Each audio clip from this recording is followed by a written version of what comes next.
kung buto-buto. Binubuto sa palengke.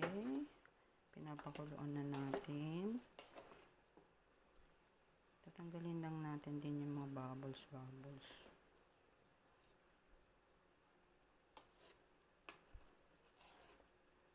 Pero natanggal ko na yan eh.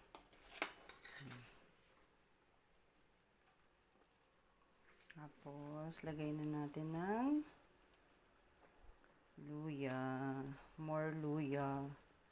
Para medyo maanghang sa luya. Luya. Ayan.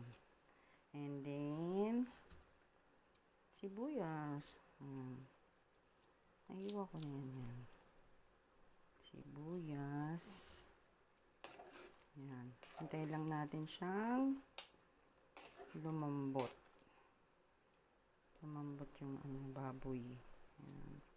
Tagalin natin yung bula. Bula.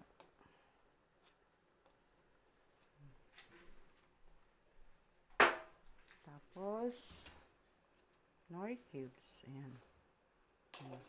Hintay lang natin lumambot siya. And, lalagay na yung gulay. Pwede nang kumain. Timplahan na lang ng asin pag matabang. Nilagang butsu-butsu.